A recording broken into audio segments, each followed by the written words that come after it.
of course, this year, you know, talking about women, talking about beauty, talking about our expectations for beauty, you can't have a conversation without talking about Hillary Clinton, who was held to really, I think, disturbing standards during her presidential I was so upset when campaign. Robin Givhan wrote that piece about her cleavage.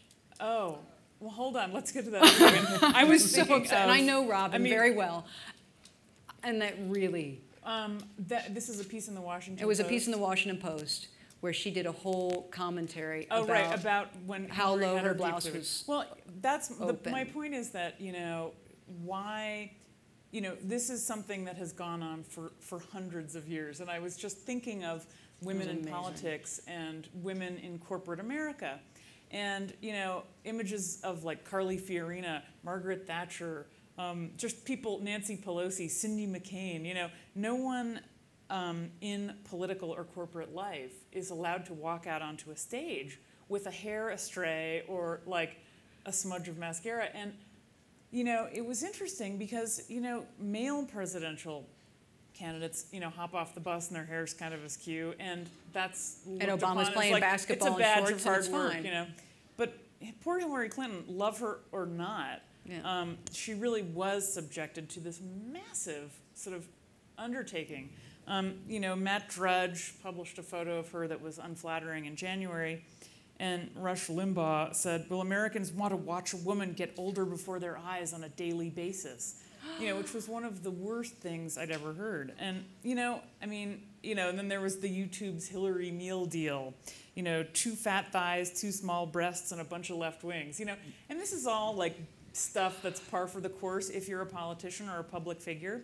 But I'd love to hear both of you give me a sort of a brief assessment of, you know, why can't we let a woman politician just exist?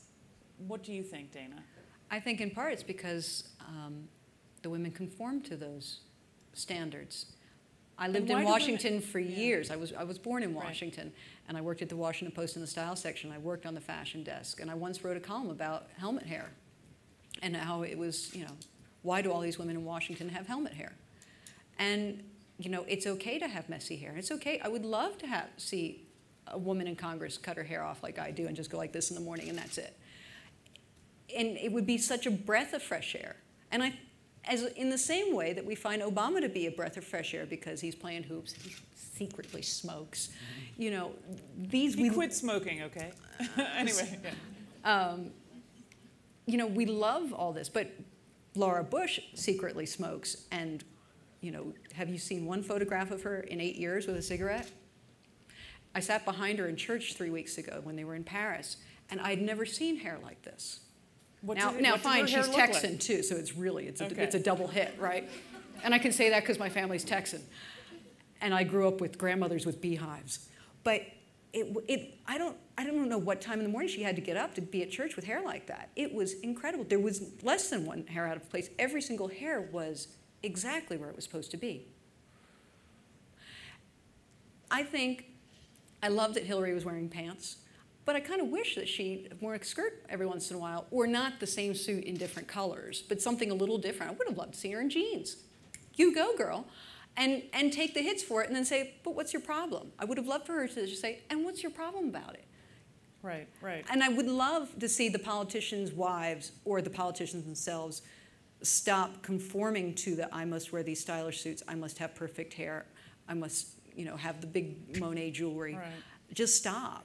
And it was interesting because women fashion critics wrote, and women writers wrote, they would look at her in the same blue pantsuit, and one woman would say, she looked incandescent in her electric blue pantsuit. That was Gail Sheehy. And then a New York Times reporter, a colleague of mine, wrote, like, she looked sallow in her electric blue pantsuit, like sallow and out of date. And I was like, what is happening? You know, why does everybody have to single out her electric blue pantsuit? And I think, well, in part, and this goes back to what we used to do in the style section, in part was because she had been First Lady. And though she did change the role of First Lady, in the end, First Lady for us is the Barbie doll. Back to the Barbie doll. Right. Well, but the first big fight was the hair. The whole hair thing. Well, she changed her hair every time you blinked. Controversy. But that was somebody not comfortable in her skin. Yeah.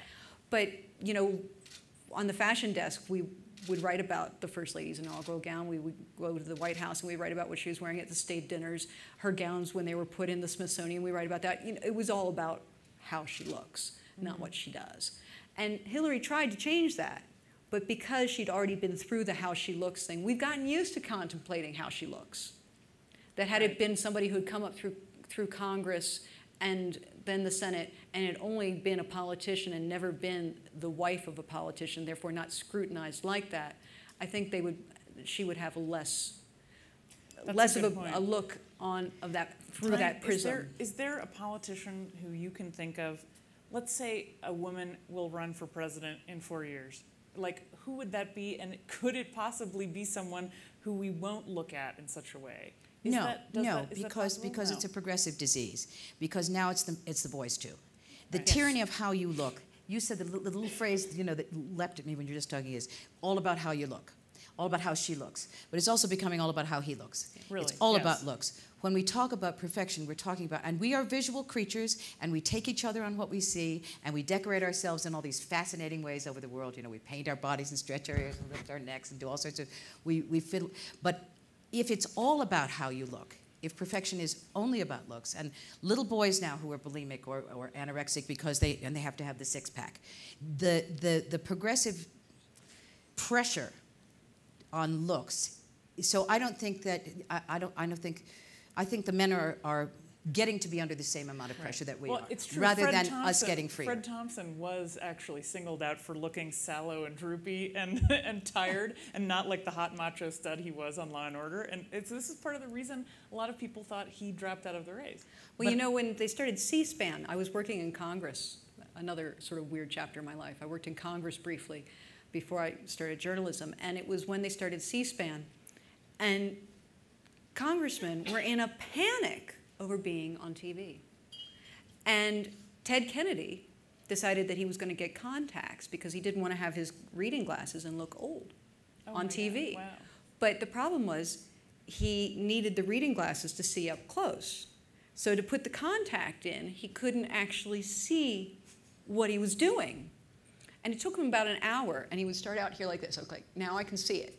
Must go and get it in. It was this whole exercise, and finally he gave up and said, this is just not going to work. I'm going to have to wear the granny glasses on TV, and decided instead to use it as I'm the elder statesman and project his image as that way with the reading glasses.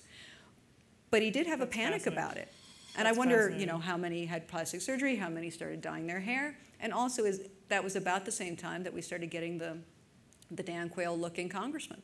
Right. Which was, like the Legion of Breck girls.